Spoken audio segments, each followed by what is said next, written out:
eu mesmo, né? E para me dirigir o curso, falei com a Cristina, as cartas ok, então no objetivo, eu estou aqui para ministrar a palavra hoje.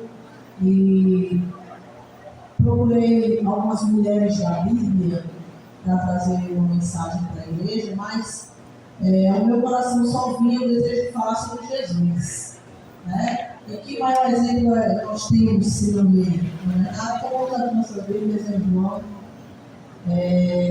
capítulo 8.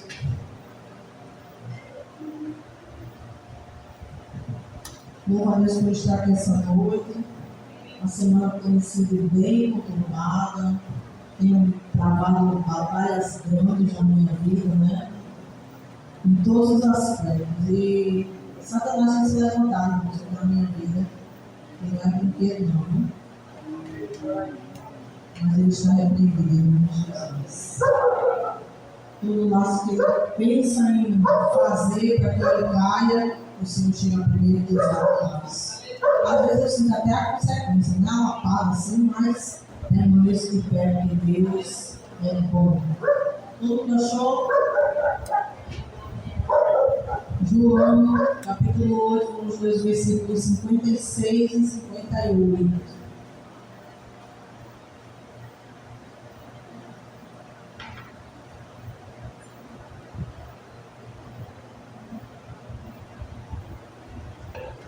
Abraão, pai de vocês, regozijou-se porque veria o meu dia. Ele o viu e alegrou-se. Disseram-lhe os judeus: você ainda não tem 50 anos e viu Abraão?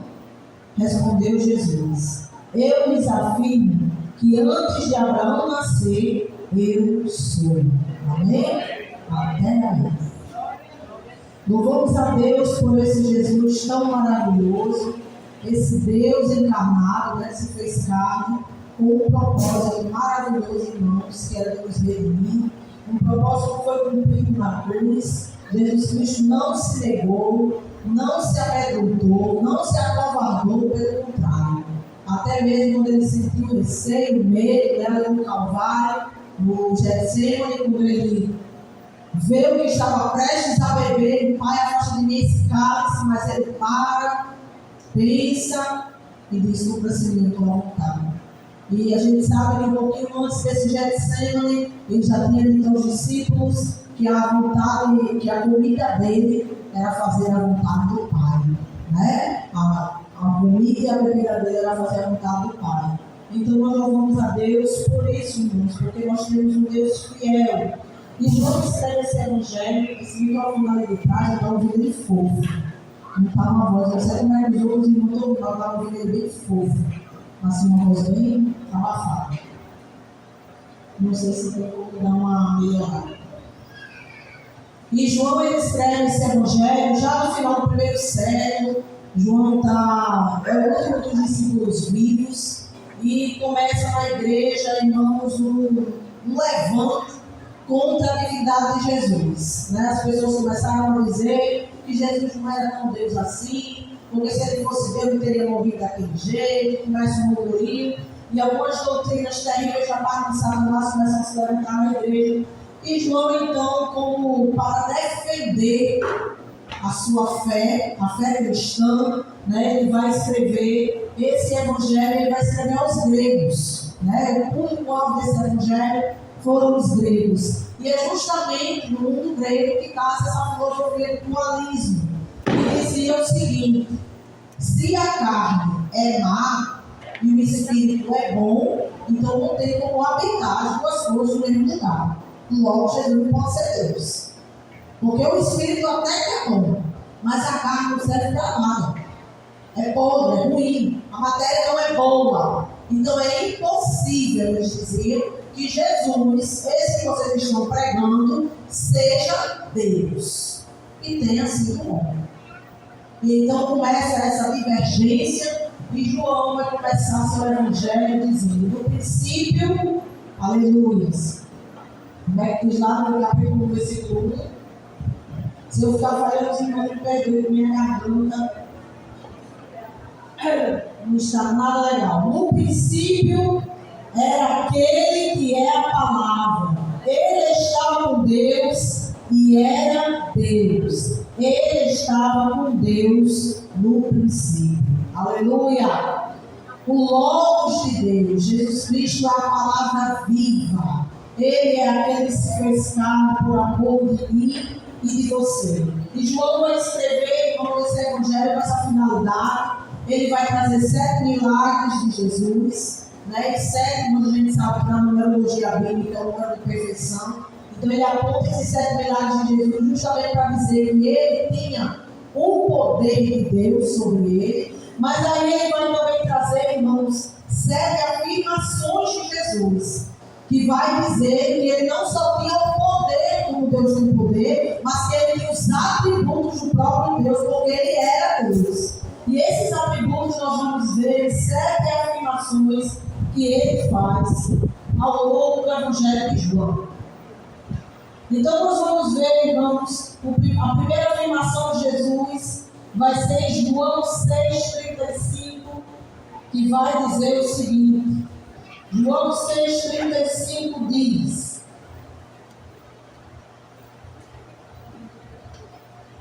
Então Jesus declarou: Eu sou o pão da vida. Aquele que vem a mim nunca terá fome. Aquele que crê em mim nunca terá sede. Irmãos, é interessante que essa expressão eu sou, que é justamente esse texto que lemos hoje, onde Jesus vai afirmar isso, olha, vocês ficam muito preocupados, né, de saber que eu sou Deus, que eu sou Deus. Eu vou dizer uma coisa para vocês. Abraão, se vocês creem, esse é o pai da fé de vocês. Antes que ele existisse, eu já existia. Para dizer a verdade, fui eu mesmo que me criou. Antes de Abraão existir, eu sou. E essa palavra, se você ler o restante do texto, versículo seguinte, quando ele diz eu sou, os chefes da lei, os fariseus, começam a pregar pedras para tirar Jesus. Porque essa afirmação, irmãos, é indigna de um homem fazer, de um homem comum fazer. Mas ali não estava o homem comum. Ali estava o Senhor dos céus, o Deus Criador, aquele que criou todas as coisas, e por sua palavra trouxe todas as coisas à existência. E Jesus usa essa expressão, e é interessante, porque a primeira vez que a gente vê essa expressão é lá em Êxodo capítulo 3, quando Moisés aparece aqui, Deus aparece a Moisés, e Moisés vai subindo ali no Horebe, e ele vê aquele negócio estranho, né? O mato que queimava e pegava fogo. É muito estranho, porque a gente, agora nesse São João aí, né? A gente viu as fogueiras, a madeirinha lá bonitinha, acendeu a faísca, no instante tudo se queima. É óbvio que o fogo, onde ele está, ele consome aquilo que ele está, né, em ação. E é interessante, Moisés fica assim olhando de longe, e a televisão chegar mais perto para ver. Quando ele vai mais perto, ele ouve a voz: Moisés, Moisés. E ele com certeza não tremeu da cabeça aos pés, porque eu não conheço ninguém que ouça a voz de Deus para não tremer e não temer. E ali ele cobre o rosto, porque ele diz: Eis-me aqui, Senhor. E ele diz: Eu sou o Deus dos teus antepassados, eu vi a aflição do meu povo. Aí vai dizer todo aquele diálogo que a gente já sabe. E Moisés já no fim da conversa, depois de dar muitas desculpas a Deus, vai dizer: Tá bom, Deus, eu vou lá para Faraó dizer sobre o povo. Tá certo, eu vou. Mas quando eu chego lá, e Faraó perguntar: Você vem em nome de que Deus? Porque no Egito, a gente sabe, era um panteão de deuses gigantes, né? Muitos deuses, uma nação politeísta, deuses a se perder de vista, né? Como a gente aqui no Brasil tem um santo para cada dia do ano, né? Lá tem uns 3 ou 4, né, para cada dia do ano, porque tudo para eles era representado por Deus. Até os piolhos, os besouros, né? Sapos, aquelas 10 pragas do Egito, as 10 pragas representavam Deus querido com Deus deles. Deus afrontando com Deus deles, né? E eles tinham Deus para tudo. Então Moisés se preocupou com isso e disse: Tá, eles têm tantos deuses, eles com certeza vão perguntar, tanto o povo como o Faraó. Você está vendo em nome de qual desses deuses? deuses aqui que a gente conhece. Aí Deus disse para ele: eu vou te apresentar uma coisa nova. Você conheceu todos os deuses com D minúsculo até agora. Mas diante de você hoje está o Deus com D maiúsculo. Eu sou o que sou. Aleluia! E dizendo isso, irmãos, quando a gente vai estudar essa palavra, é interessante. Eu não teve fazer um trabalho de, acho que era verdade, que ela estava estudando. E foi fazer um trabalho, a gente conversou muito sobre isso. Né? Ela foi muito alegre que descobriu, compartilhando comigo. E eu ali também muito feliz, que é muito bom a gente aprende as coisas. E essa palavra, eu sou o que sou, né? Essa expressão, quer dizer, eu sou o nome de Deus. E esse é o, quando a gente vai olhar, é o anagrama da palavra que forma o Yahvé, que a gente sabe, né? Deus Yahvé, aquele nome pronunciado de Deus, significa mais ou menos assim: eu sou o que serei, eu sou o que sou, eu sou o que precisar que eu seja. Essa é a ideia. Então, o que é que isso quer dizer para a gente, se a gente for trocar em miúdos? É assim: se você estiver enfermo, eu sou o Deus que cura. Se você estiver para morrer, eu sou o Deus que dá a vida. Se você estiver em perigo de morte, eu sou o Deus do livramento. Se você estiver passando por provações, eu sou o Deus que provê. Aleluia! Eu sou o Deus que se revela na sua necessidade. Eu sou o que sou. Aleluia! Irmãos, isso é fantástico. Porque Moisés foi criado em um lugar diante de muitos deuses. Quando ele estava doente, tinha um Deus para ele se agachar e fazer a oração. Quando ele estava com o bicho de pé, tinha outro Deus para ele orar para tirar o bicho de pé. Quando ele estava, alguém da família ficava doente, quando alguém da família tinha alguma coisa, quando a plantação precisava crescer, quando estava uma praga na plantação, qualquer coisa, tinha um Deus diferente para qualquer coisa. Imagina aí como é complicado o negócio. Mas o nosso Deus é tão formidável que ele é o único Deus, mas se apresenta a seu povo de acordo com a sua necessidade. Como você está precisando de Deus hoje? Qual é o Deus que você quer que se revele a você hoje? Qual característica desse Deus você quer que se manifeste hoje em sua vida? Peça a ele, ele vem. Porque esse é o Deus que se revela. Servimos a um Deus que se revela. Então, quando Jesus Cristo usa essa expressão, eu sou, aqueles homens da lei, né, que conheciam de onde vem essa palavra, que é o nome que Deus se apresenta, eles ficaram indignados, pegaram em pedras para matar Jesus, mas Jesus saiu porque não era chegado no seu tempo. E aí ele vai dizer essas afirmações aqui, a primeira que a gente leu: eu sou o pão da vida, eu sou a água viva. Aleluia. Irmãos, que coisa interessante. Para os famintos, Jesus é o pão. Talvez não agora, irmãos, mas em outro momento nós estávamos famintos. Andávamos no mundo famintos, a nossa alma não tinha descanso. Tínhamos fome de alguma coisa e não sabia o que era. Até que o pão da vida se apresentou para a gente e nos saciou, e nos fartou. Porque aqueles irmãos que precisam de mantimento é o pão. Deus mandou um maná no deserto, e aquele povo ali naquele deserto se alimentava daquele maná. E Jesus vai dizer: olha, aquele maná pereceu, acabou-se. Mas aquele que se alimentar de mim nunca mais terá fome. E aquele que beber de mim nunca mais terá sede. E ele diz isso também, já lá no iníciozinho do capítulo de João, capítulo 4, da Teresa Montana. Essa água, mulher, que você está bebendo aqui todo dia, essa luta de buscar essa água, ela lava, ela lhe molha, ela lhe banha, ela mata a sua sede, mas os seus pecados permanecem aí, a sua vergonha permanece lhe trazendo todo dia nesse ambiente, meu Deus, essa fonte. Mas se você beber de mim, vai acabar a vergonha, vai acabar o medo, porque eu vou sarar o pecado, eu vou sarar a alma, eu vou fazer tudo novo. Dentro de você vai jorrar um rio que flui, é uma fonte inesgotável. Irmãos, isso é fantástico. Muitas vezes vezes, quando eu estou triste, basta me ajoelhar para orar. E o Senhor começa a renovar. Porque, irmãos, é como se fosse um botãozinho, né? É como se tivesse um motor nessa fonte. Aí a água parece que para, né? Sabe aquela sopa de praça, irmão, né? Que é bem bonita, colorida, aquela água saindo. Aí no fim do dia, alguém liga no botão, a água fica bem paradinha, né? Aí de manhã não chega o dono da praça, vai arrumar a praça, liga o botão de novo, o motor liga, e de repente aquela água começa a se mexer de novo. Aí a gente está desse jeito, né?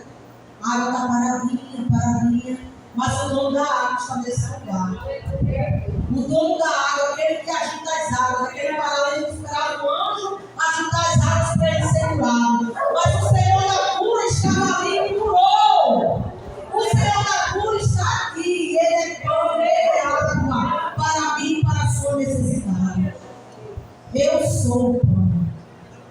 Eu sou a água. Jesus esplendoroso.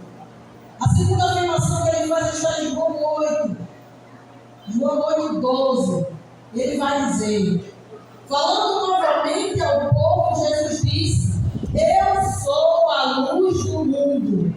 Quem me segue nunca andará em trevas, mas terá a luz da vida. Aleluia! Jesus é a luz. E que bom é andarmos nessa luz, irmãos. Porque a luz, ela desvenda todas as trevas. A luz, ela desnuda todo o pecado. Irmão, se a gente estiver fazendo alguma coisa errada, se você falar em Jesus, é impossível que a gente permaneça com ele. Porque a luz dele é tão forte, o brilho dele é tão intenso, que a gente vai ter que olhar a sujeira e reconhecer que precisamos ficar nisso. É por isso que o mundo, irmãos, não quer essa luz. Eles querem ficar nas trevas, porque nas trevas, na imundícia, eles fazem o que fazem e não são percebidos, não estão percebendo que estão em escuridão. Mas quando a gente também é luz, desses 7 atributos, irmãos, olha que coisa curiosa, que nós vamos falar sobre Jesus, e Jesus dizer que ele é, eu sou. O único que ele compartilha com a gente é esse. Porque no capítulo 25 de Mateus ele vai dizer: vós sois luz do mundo. Ele é a luz, mas quem anda com ele também é luz. E há uma diferença singular entre as duas luzes, é claro, porque ele é a luz, irmãos, que ele é a essência, ele é a energia pura, ele é a luz própria. E nós temos luz porque andamos com ele. Ou seja, se nos afastarmos de Jesus, cairemos em escuridão. Não teremos mais brilho, não teremos mais vigor. Ficaremos apagados. Mas quando estamos com Jesus, a gente permanece brilhando. A gente vai andando e vai brilhando. A gente vai andando e onde a gente chega, a terra tem que ir embora, porque chegou a luz. Resplandecemos a luz de Cristo. Não vamos querer se aproximar das trevas, queridos. Os dias são maus e muitas vezes a gente tem percebido. Às vezes, sem querer, a gente está olhando uma coisa e de repente algo nos atrai, né? E a gente começa a ver e acha tão inocente aquilo, vai olhando. Daqui a pouco já vai para um negócio mais profundo. E quando a gente percebe, a gente já está preso, já está embaraçado, já estamos em trevas. Mas se a gente permanecer na luz, irmãos, a gente não ficará confundido. Porque Jesus, ele tem prazer em guiar o caminho. Ele tem prazer em acender a luz do caminho para que a gente caminhe, para que a gente não tropece, para que a gente não erre. Ele é a luz do mundo. E quem anda nele não andará em trevas. E eu acho isso formidável. Irmãos, isso é uma afirmação que me faz entender que nós, enquanto cristãos, precisamos estar em Cristo e evidenciar essa luz. Se essa luz não está sendo evidente na tua vida, tem alguma coisa que precisa melhorar. Se essa luz não está sendo evidente na minha vida, eu tenho que me observar e me autoavaliar e dizer: Senhor, aonde eu estou errando? O que é que está impedindo de essa luz brilhar em mim? Porque nós temos que brilhar. Amém? Conforme ele também é a luz. A terceira afirmação está em João 10, versículo 9, que diz: Eu sou a porta das ovelhas. João 9, eu sou a porta. Quem entrar por mim será salvo. Entrará e sairá e encontrará pastagens. Aleluia! Jesus é a porta. Irmãos, a gente sabe que não é fácil caminhar com Cristo. Se vocês acham fácil, eu não sei como é que vocês caminham, mas é difícil caminhar com Jesus. É difícil. Porque a gente entra na contramão do mundo. O mundo diz faça, aí você tem que dizer o quê? Não faço. Veste, não visto. Coma, não como. Vamos ali, não, por aí eu não vou, não. Então o tempo todo é uma luta, é uma queda de braço entre nós e o mundo. É aquilo que Paulo vai dizer, a carne e o espírito o tempo todo contendendo. E a gente sabe que a porta é estreita. A referência da, como se fala, né? Que a gente vai entrar pela porta e a porta é estreita. E eu fico pensando na figura do pastor, no curral das ovelhas, né? Que uma vez eu ouvi que muitas vezes, quando aqueles currais improvisados, eles faziam de pedra, faziam aquele quadrado bem grande de pedra, né? Com as coisas das ovelhas, e o pastor deles se deitava na porta, naquele espaço que seria uma porta, ele mesmo se deitava ali à noite e dormia ali para que as ovelhas não saíssem. E aí esse valente disse que Jesus Cristo diz: eu sou a porta. Eu sou a porta. Para ir para o aprisco do Senhor, tem que passar por Jesus, porque Ele é a porta. Não existe outro caminho. E muitas vezes o mundo está aí nos apresentando outros caminhos. E mãe mesmo dentro da igreja, irmão. O negócio está tão sério que Satanás nunca brincou, né?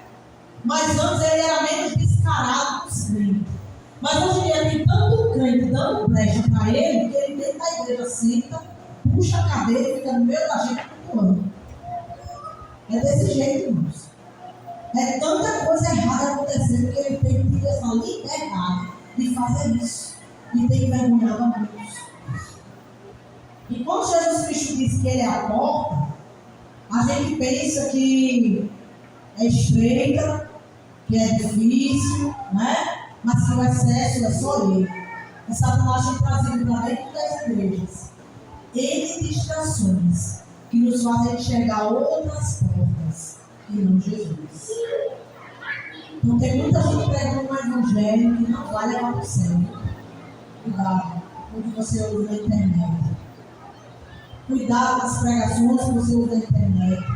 Os influencers que você segue na internet. Não tem esse bicho agora, é uma profissão agora, né? A profissão do século XXI. Meu amigo, você em casa o dia todo sem fazer nada, só botando a cara no YouTube que você ganha milhões. E eu ralando o mês todo para ganhar um salário, né? Injusto, né? As coisas. É assim, o mundo é assim. E aí, aquelas pessoas influencers, YouTube, não sei o quê, e a gente lá seguindo esse povo.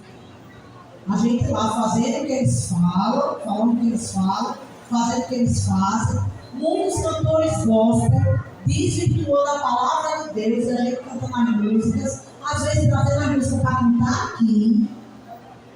Vamos estar atentos, irmãos. O mundo tem oferecido outras portas, mas Jesus hoje diz para você: eu sou a porta. Eu sou a única porta que interessa que você passe. Ele é a porta. A quarta coisa que ele vai afirmar é que ele é o bom pastor. João 10, 11 vai dizer: eu sou o bom pastor. O bom pastor da vida por suas ovelhas. Que coisa fantástica.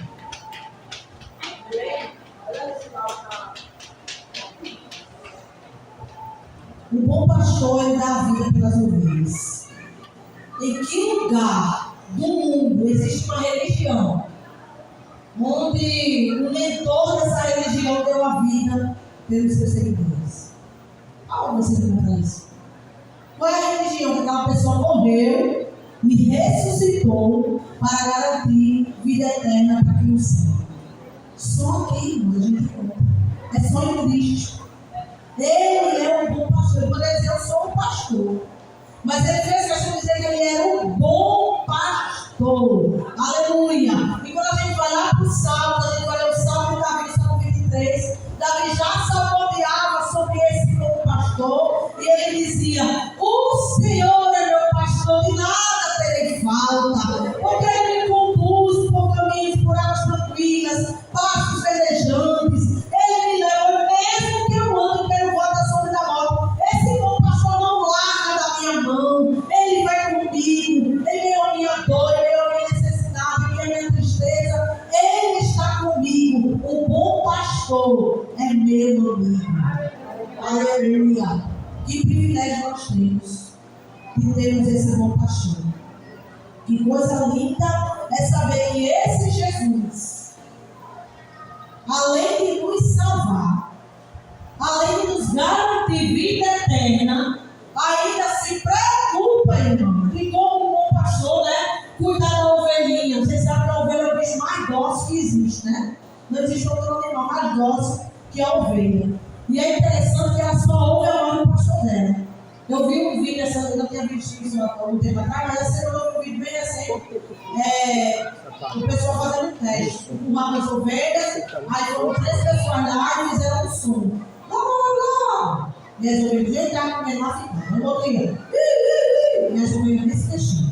Cada um foi lá, fez um som que quis, as ovelhas nem. Quando o pastor foi lá e disse aquelas palavras que ele já acostumava a dizer para elas, né? Você não sabe como é que ele faz? As ovelhas todas levantaram a cabeça, e saíram correndo ao encontro do pastor, porque a ovelha ouve, conhece a voz do seu pastor. Eu não acredito em crentes se enganando, irmãos, com falsas profecias. Porque se você é salvo, se você é filho de Deus, você sabe quem é teu pastor, porque você não é seu pastor. A gente identifica. Satanás até tem, irmãos, engabelar, mas fica envergonhado. Porque era ele. A gente vai andando de longe, a gente até parece, né? Parece, mas quando se aproxima. Ei, rapaz, não é a mãe do meu pastor, não. Vai e reza, Satanás, né? E a gente volta para o aprisco, porque esse é o lugar da ovelha. A quinta coisa que a gente se apresenta é com a ressurreição e a vida. João 11, 25, ele diz: e disse-lhe Jesus: eu sou a ressurreição e a vida. Aquele que crê em mim, ainda que morra, viverá. Aleluia! Jesus tem vida e ressurreição para mim e para você. Ele morreu, irmãos, para que a gente também pudesse morrer para os nossos pecados. Mas ele ressuscitou para nos garantir vitória sobre a morte. Nós também ressuscitaremos com ele. Aleluia! Ele foi o primeiro, né? E nós, irmãos, herdamos essa promessa. Nós ressuscitaremos se estivermos mortos naquele dia. E se não estivermos, seremos arrebatados. Contudo, estaremos com ele. É por isso que a gente não deve temer, irmãos, a morte. Porque o aguilhão da morte foi destruído por Jesus. Ele matou a morte e nos garantiu a vida eterna.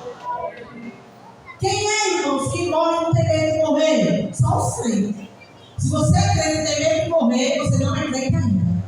E eu digo isso com certeza, irmão. Porque a Bíblia quem me diz. E eu prefiro acreditar na Bíblia do que você diz, né? Não deve ter medo da morte. Sabe por quê? Porque a morte é apenas uma porta de entrada para conduzir a eternidade. Apenas o barco que vai te conduzir ao céu de delícias. A morte é apenas um caminho, irmão. É o início de uma grande jornada para a eternidade. Crente não tem medo da morte. Eu vou dizer uma coisa que talvez chame você, mas essa vai ser da minha alma. Crente anseia pela morte. E eu não estou dizendo que eu quero morrer todo dia, não é isso, não me entenda mal. Mas eu sei que o beijo da morte me conduzirá ao meu Senhor. Irmãos, no momento que eu fechar os olhos aqui nessa terra, nesse mundo vivo, eu abrirei os olhos no mesmo segundo diante de mim, aleluia. Estará no trono do meu Deus, e o meu Jesus sentado no trono, aleluia.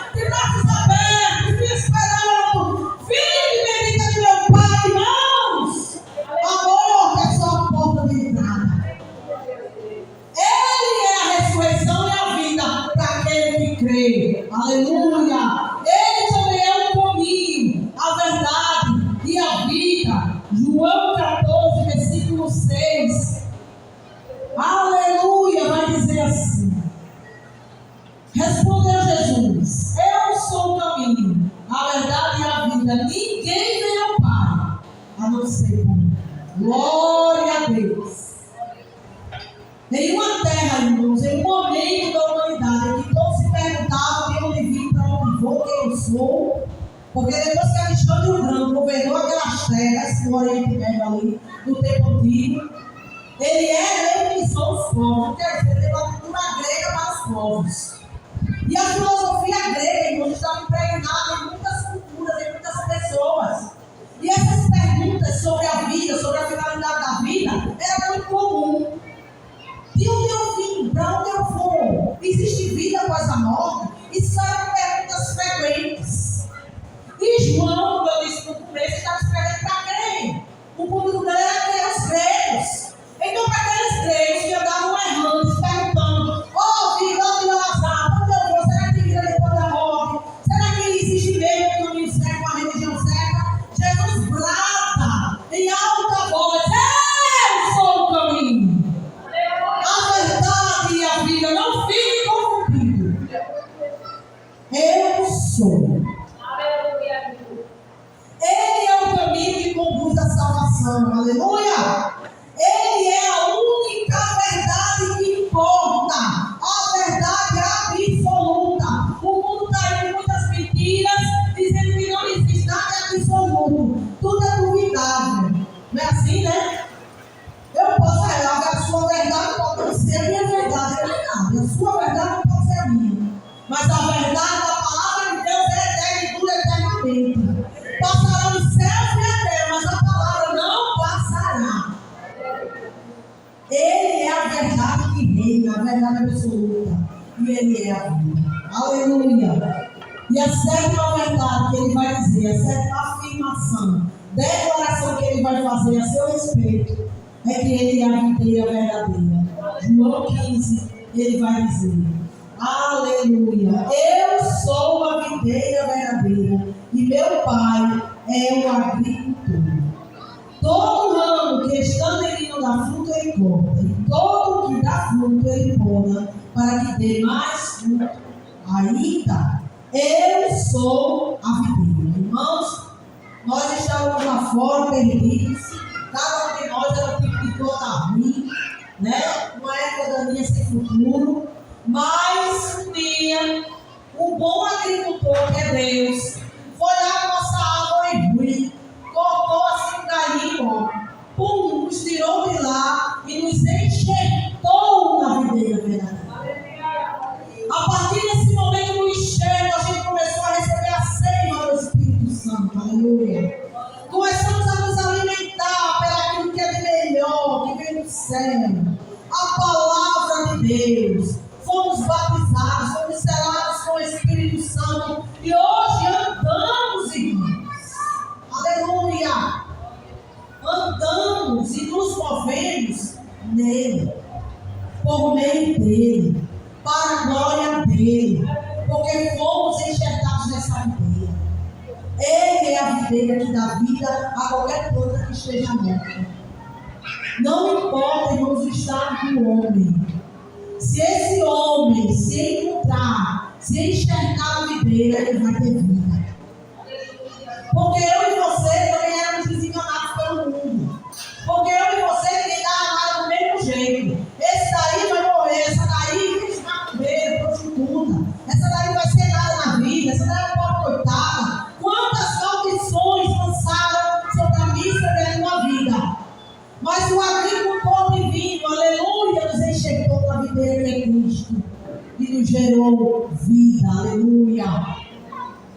Essas 7 afirmações que Jesus Cristo vai fazer, vai trazer para Lucas, para João, com um dossiê. Ele vai preparar um dossiê para ir de encontro com aquelas falsas afirmações que aqueles gregos, aquelas pessoas estavam dizendo acerca de Jesus. E essas afirmações eles vão dizer para a igreja naquele tempo, vai dizer para a gente aqui também.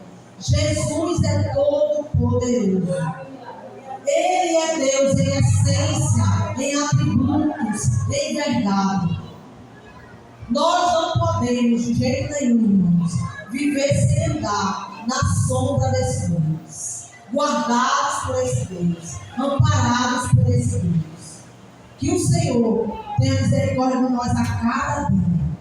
E que a cada dia a gente se achegue a Ele, irmãos, com arrependimento de coração, com humildade, com humilhação. O povo por aí está dizendo que você é mais que vencedor, que você vai me entender isso, viu? No sentido para jogar a Bíblia dizer lá, né? Exaltando o ser humano. Não é assim a gente hoje?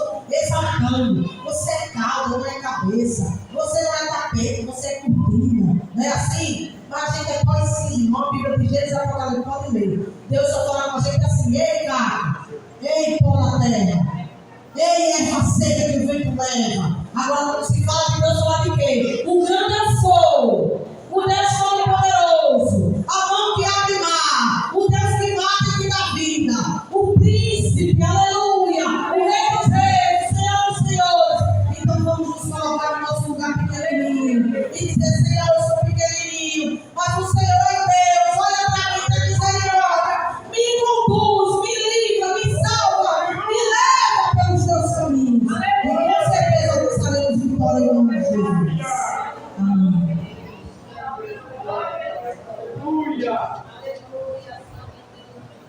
Eu agradeço a Deus por essa oportunidade de esse culto, a oportunidade de viver.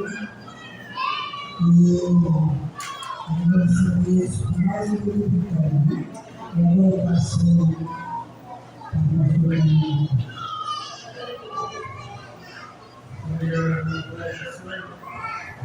Eu abençoo a todos vocês. Nós vamos orar, vamos agradecer a Deus, porque está aí, ó. Enquanto a presbítera não estava ligada, eu observei os 7 eu sou, igual em mim, de Deus. Ele fala, quando aquele cego que foi curado, logo depois, ele disse: antes que Moisés existisse, eu sou. Abraão existisse, eu sou. Aí logo ele curou o cego vai lá aparecer aos fariseus e ele diz: sou eu. Você é o cego? Sou eu. Não é o eu sou o cego, sou eu. Diferente, em letra minúscula. É importante nós guardarmos essa informação. Quando Jesus diz: eu sou, algo que vem desde o princípio, desde a eternidade. Amém? Louvado seja o nome do Senhor.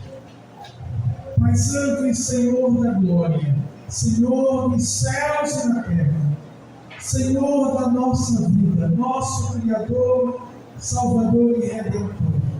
Nós te louvamos e te bendizemos, ó Deus, e te agradecemos pelo teu amor, pelas tuas infinitas misericórdias, pelo teu cuidado para conosco, Senhor. Agradecemos por este momento contigo, agradecemos pela palavra que nos deste, pedindo que nos leves em paz e em segurança para os nossos lares. Livra-nos do mal, concede-nos uma noite de paz, um sono tranquilo e restaurador das nossas forças. É o que nós te pedimos e já te agradecemos, em nome de Jesus. E que o amor de Deus, nosso Pai, a graça do Senhor Jesus, a comunhão e as consolações do Espírito Santo sejam sobre o povo de Deus, hoje e eternamente. Todos dizem: amém. Louvado seja o nome do Senhor.